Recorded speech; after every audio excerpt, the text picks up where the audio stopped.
नमस्कार। जज्बात के भवसागर में आज फिर आप सबका बहुत बहुत स्वागत करती हूँ और अभिनंदन करती हूँ।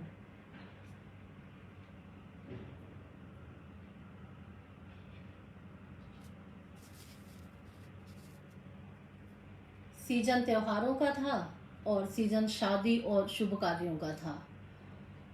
बस इन सब के बीच कुछ व्यस्तता मेरी भी थी और कुछ आप सबकी भी रही होगी।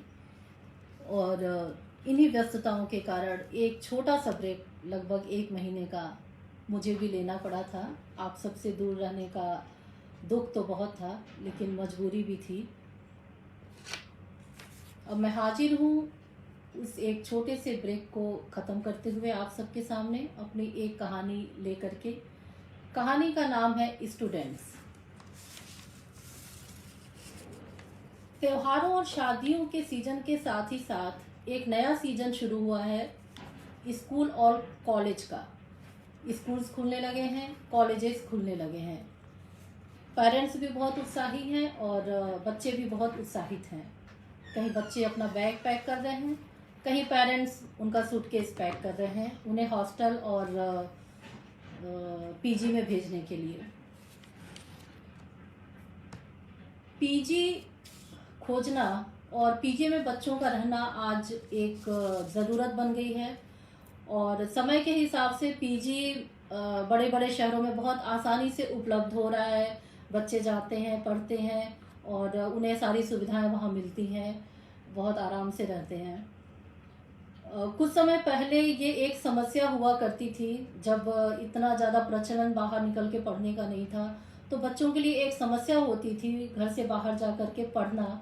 उन्हें घर ढूंढना, किराए का घर लेना, उसमें रहना और सारी व्यवस्थाएं करना। इसके साथ ही साथ एक थोड़ी सी परेशानी भी होती है बैचलर्स को घर मिलने में। कहीं फैमिली अगर किराए का घर लेने जाती है या कोई लड़कियां घर लेने जाती हैं तो उन्हें ईजिली किराए का घर मिल जाता है। लेकिन जब लड़के बाहर निकलते हैं पढ़ने के लिए तो ज़्यादातर घर किराए पे देने से पहले लोग हिचकते हैं।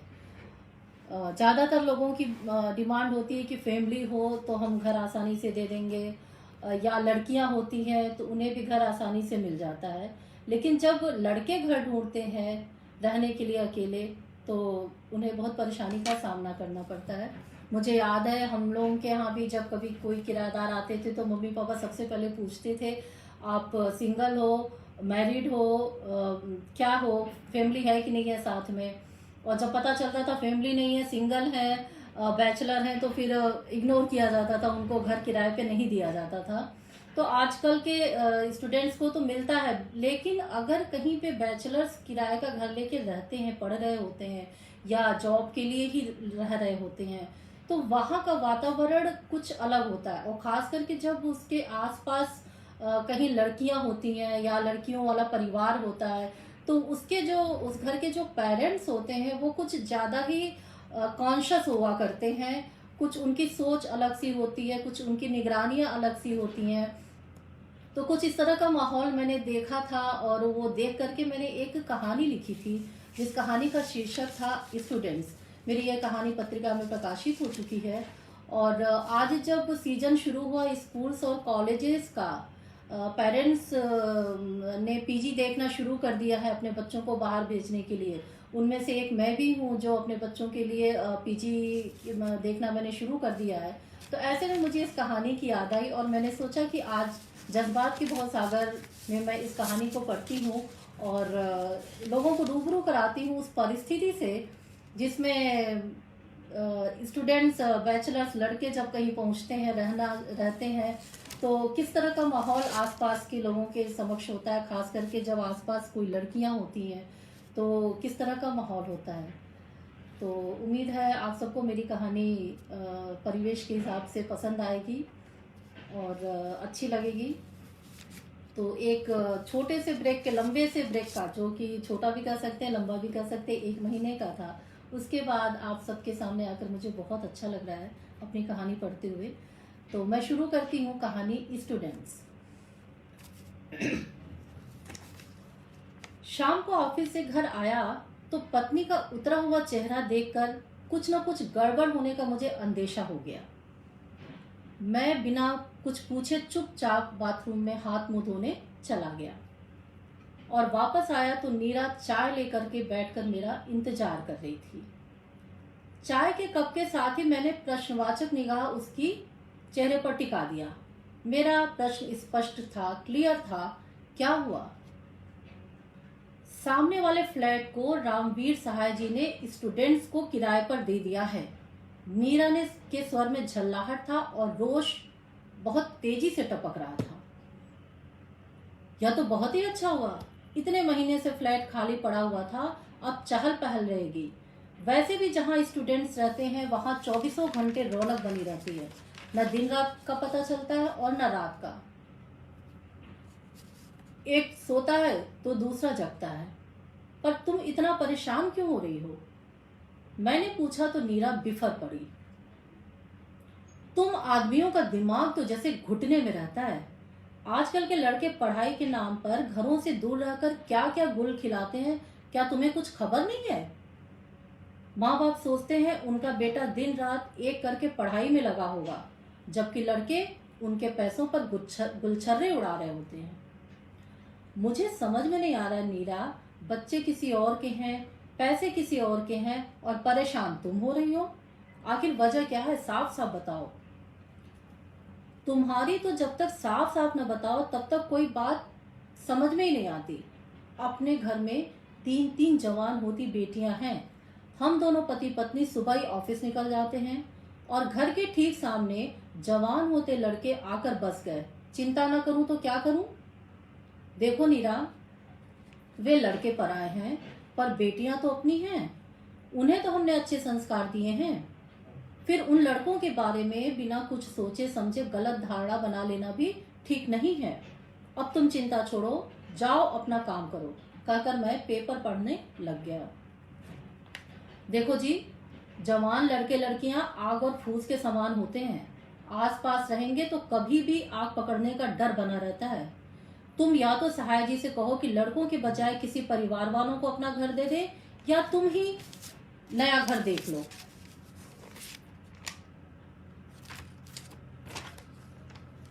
हमें नहीं रहना यहाँ पर।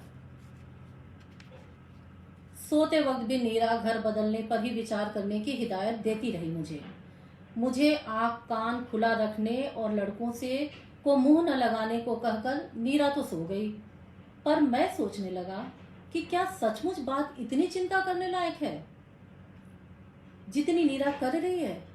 यह सच है कि आजकल अच्छे बुरे हर तरह के लोग होते हैं, पर बिना किसी से मिले, बिना उसे समझे उसके बारे में यह धारणा बना लेना कि वह खराबी होगा, गलती होगा, सरासर गलत लग रहा था मुझे। फिर लड़के भले ही पराए घर के आए हैं, पर मुझे अपनी लड़कियों पर तो विश्वास करना ही चाहिए। आखिर उन्हें हमने ही तो संस्कार दिया है। फिर भी मैं कल उन लड़कों से मिलूंगा और निर्णय पर पहुंचूंगा कि हमें आगे उनके साथ किस तरह का व्यवहार करना है और कितना संपर्क बनाकर रखना है। संयोग से दूसरे ही दिन रविवार था। मैंने जानबूझकर बाहर का दरवाजा खुला छोड़ दिया और वहीं पर कुर्सी डालकर बैठ गया। उन लड़कों को अपने काम से अंदर बाहर आते जाते हुए देखता रहा। इस दौरान उन्होंने एक बार भी अनायास घर में ताकने झांकने की कोशिश नहीं की। जब मेरी नजर एक लड़के से मिली तो उसने अंकल नमस्ते कहकर मेरा अभिवादन भी कर दिया। मैंने भी मौका हाथ से जाने न दिया। अरे बच्चों, आओ हमारे साथ एक एक कप चाय तो पियो। इसी बहाने हम लोग एक दूसरे के बारे में जानेंगे और समझेंगे भी। मैंने नीरा से पूछे बगैर ही उन लड़कों को चाय पीने के लिए बुला लिया। मुझे पता था नीरा को यह बात बिल्कुल नागवार गुजरेगी कि मैंने उन लड़कों को घर के अंदर बुला लिया। इसीलिए मैंने नीरा को कोई औपचारिक सूचना देने के बजाय चुपचाप पेपर पढ़ते रहने में ही अपनी भलाई समझी। इस बात का विश्वास भी था कि लड़कों के आने पर चाय के साथ साथ कुछ नाश्ता भी लेकर नीरा आएगी जरूर। और हुआ भी वही। एक एक करके पांचों लड़के अंकल नमस्ते, आंटी नमस्ते कहते हुए आकर बैठ गए। और थोड़ी ही देर में नीरा भी चाय की ट्रे लेकर के आ गई। मुझे आश्चर्य भी हुआ देखकर कि सुबह के नाश्ते में बनाया हुआ पोहा पांचों लड़कों को बीच में बराबर बराबर बांटकर नीरा लेकर आ गई थी। हमने उनसे बातों बातों में उनके पूरे खानदान की जानकारी हासिल कर ली और होनी अनहोनी पर तुरंत संपर्क कर उनके घर वालों को सूचना देने के बहाने उनके घर वालों का फोन नंबर भी ले लिया और उसी समय उनके सामने ही एक एक के घर फोन मिलाकर मैंने बात भी कर ली। मैं इस आश्वासन से कि मैं उनके बच्चों का एक अभिभावक की तरह ख्याल रखूंगा, वे लोग भी बहुत खुश हुए और आश्वस्त हो गए कि बच्चे संस्कारी और सुशिक्षित घरों के हैं और यहाँ पर सचमुच प्रतियोगिताओं की तैयारी करने के लिए ही आए हुए हैं। कुछ आश्वस्त तो नीरा भी हुई, पर पता नहीं क्यों पिता की तुलना में माँ बच्चों के प्रति ज्यादा शंकालु होती है या पिता से ज्यादा बच्चों को प्यार करती है कि हर वक्त उनकी सुरक्षा के लिए ये चिंतित रहती है।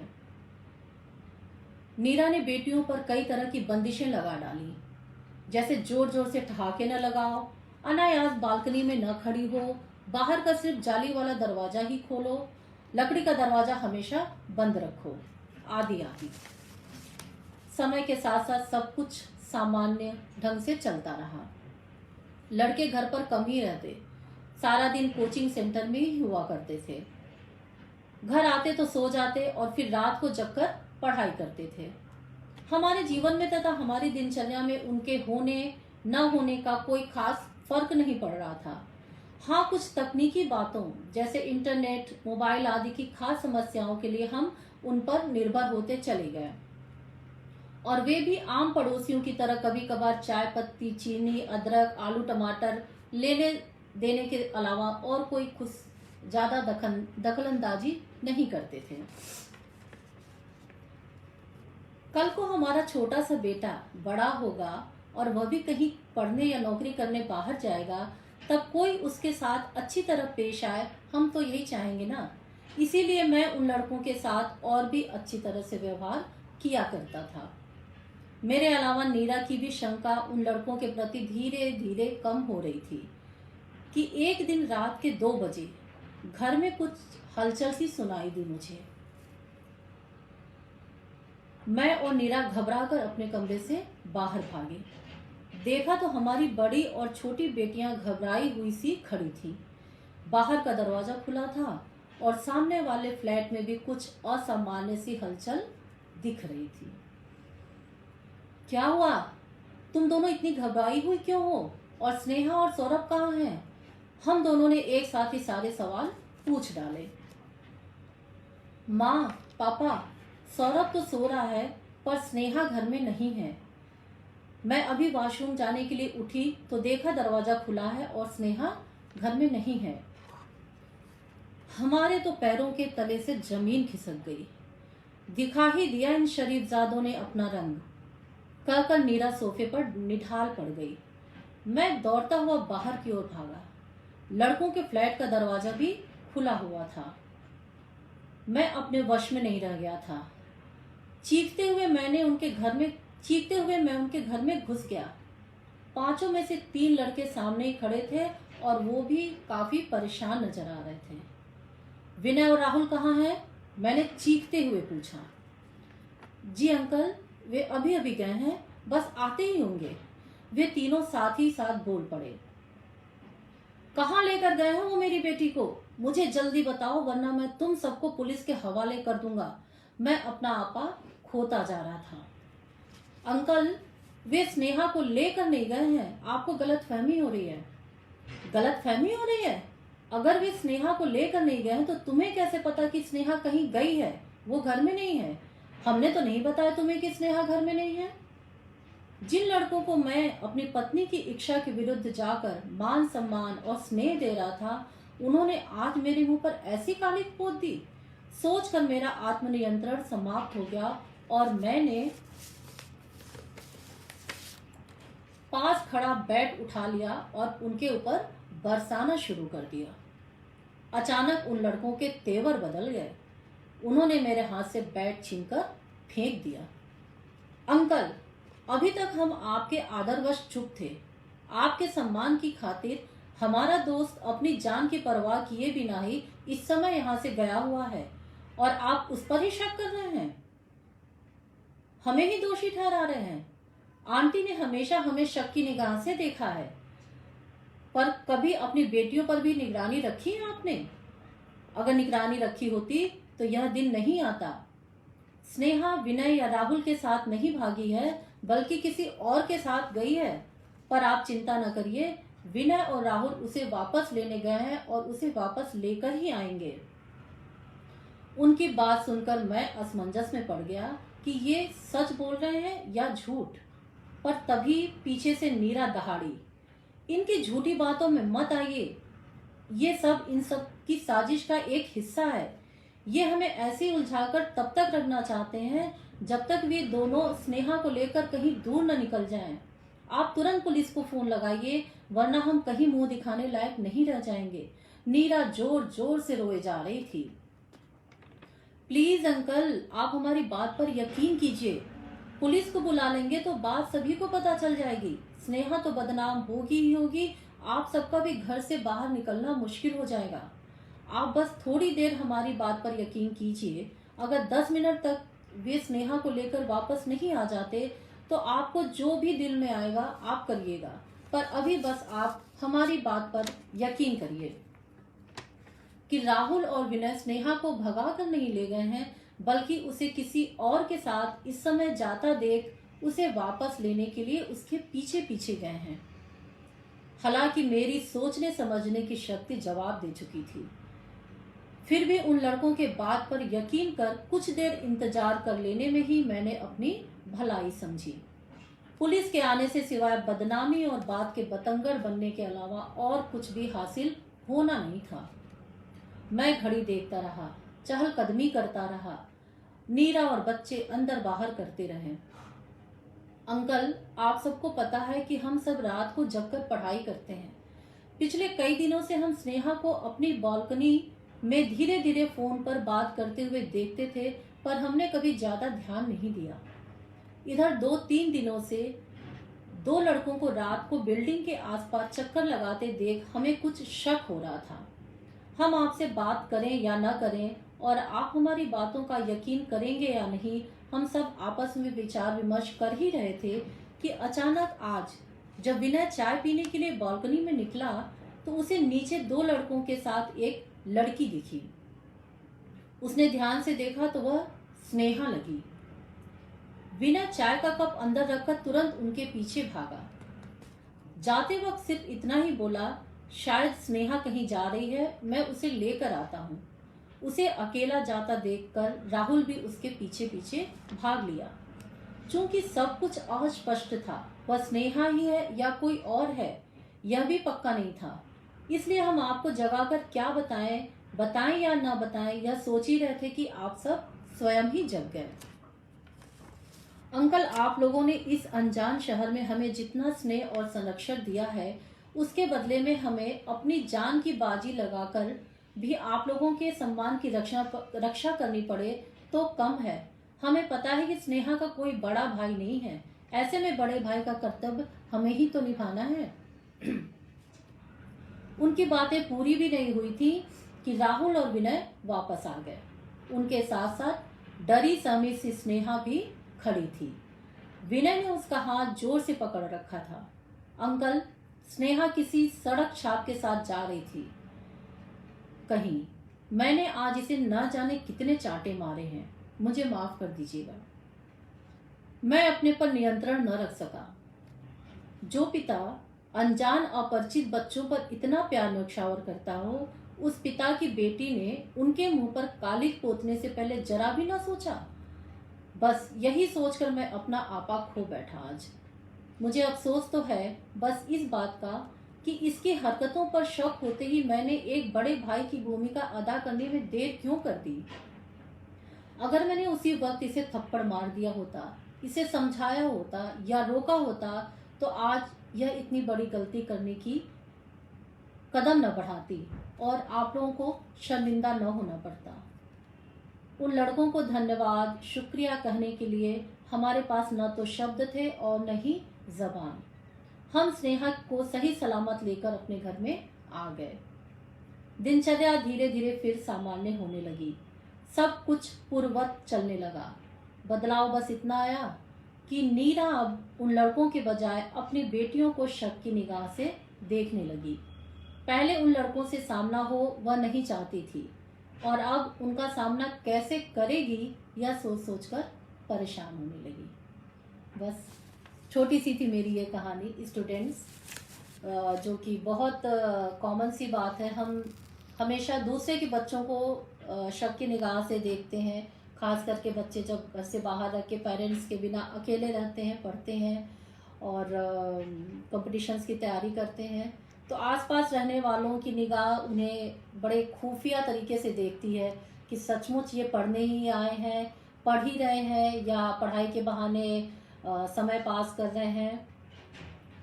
तो ऐसे में मेरी कहानी पेरेंट्स को यही कहना चाहेगी कि बच्चे चाहे अपने हों या परायों के हों, किसी के भी हों, सबके बच्चे तो बच्चे ही हैं। और अगर वो घर से बाहर निकलकर अपने पेरेंट्स से दूर रह करके पढ़ाई करने या जॉब करने के लिए गए हैं, तो उन बच्चों को अपने बच्चों की निगाह से देखें और यथासंभव उनकी मदद करें, उन्हें सही रास्ता दिखाएं, एक अभिभावक की भूमिका उनके साथ निभाएं। तो उन बच्चों को एक संरक्षण मिलेगा, एक परिवार का माहौल मिलेगा और बच्चे भी घर से दूर रह करके बहुत सुरक्षित महसूस करेंगे। आप सबको ये मेरी कहानी कैसी लगी आप ज़रूर बताइएगा। और हर बार की तरह मेरे पास कुछ कमेंट्स आए हैं, मैं उन कमेंट्स को पढ़ती हूँ और मुझे उससे अंदाज़ा लग जाएगा कि आप सबको मेरी कहानी कैसी लगी। तो सबसे पहले मेरी प्रिय पाठिका गुंजन श्रीवास्तव जी हैं और उन्होंने अच्छा मेरी इस बात का जवाब दिया जब मैंने पूछा था कि आवाज़ आ रही है कि नहीं, तो उन्होंने हाय मैम लिखा है। ओके, अंशु जी हैं, स्मिता जी हैं और पद्मा अग्रवाल जी हैं। आप सबने मेरी कहानी पढ़ी है, सुनी है, मुझे अच्छा लग रहा है देख करके। बहुत सारे लोग हैं, अनुजा जी हैं, उपासना सिन्हा जी हैं। आप सबको मेरा बहुत बहुत नमस्कार और अभिनंदन, धन्यवाद जो आप सब अपना कीमती समय निकाल कर मेरे साथ शामिल होते हैं, मेरी कहानियाँ सुनते हैं, मेरा उत्साहवर्धन करते हैं और सबसे बड़ी बात अपनी प्रतिक्रियाओं से मुझे अवगत कराते हैं। सौरभी मनीष श्रीवास्तव जी भी हैं, सुधा रंजन जी हैं, रीना अग्रवाल जी हैं, सीमा श्रीवास्तव जी हैं और स्मिता जी हैं। स्मिता जी ने इधर गोरखपुर में बहुत अच्छे अच्छे कार्यक्रम किए अपने जज्बात के भवसागर से। मुझे उस कार्यक्रम में भी शामिल होने का मौका मिला और ये साहित्य के साथ साथ स्मिता जी आप जो समाज के लिए कर रही हैं वो उसका कोई भी जवाब नहीं है और उसके लिए हमारी शुभकामनाएं इस पटल की ओर से एक बार फिर से। नीरजा श्रीवास्तव जी हैं और उपासना सिन्हा, पद्मा अग्रवाल जी, मंजू पांडे जी हैं।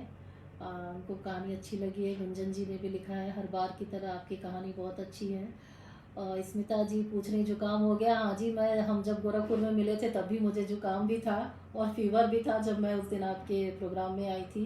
क्रोसिन खाकर बैठी हुई थी ताकि मैं उस प्रोग्राम को पूरी अच्छी तरह से देख सकूं और शामिल हो सकूं। अनुजा जी ने लिखा, अक्सर ही देखा जाता है दोष हमेशा लड़कों को ही दिया जाता है, जो गलत है। बात बिल्कुल सही है, परंपराएं शुरू की ऐसी थी और हम लोग के समय में तो कभी किराए के लिए घर ढूंढने आते थे लड़के तो दिया ही नहीं जाता था। हम लोग के घर में भी ऐसा होता था कि बैचलर्स को, स्टूडेंट्स को प्रिफर नहीं किया जाता था घर देना।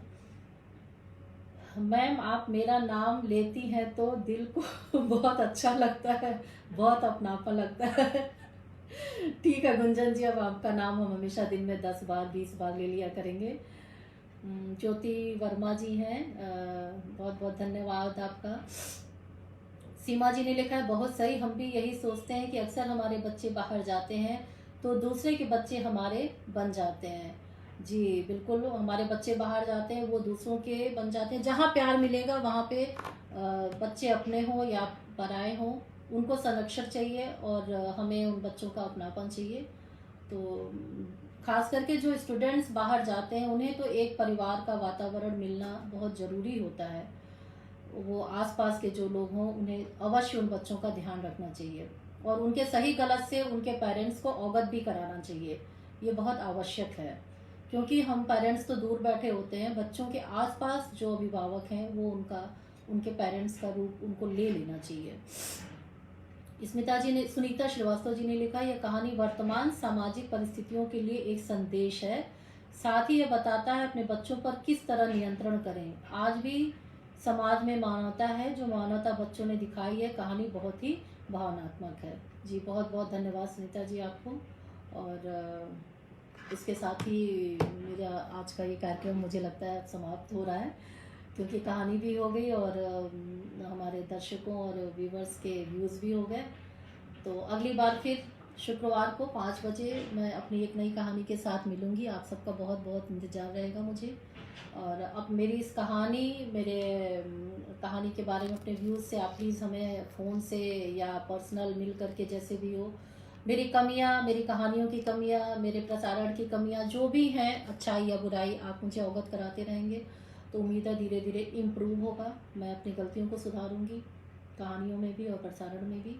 अच्छा लगा आप सबका साथ, और अगली बार फिर से आप सबकी उपस्थिति प्रार्थनीय है, अपेक्षित है। मैं इंतज़ार करूंगी। और फिर ठीक है, धन्यवाद बहुत बहुत आप सबका। नमस्कार।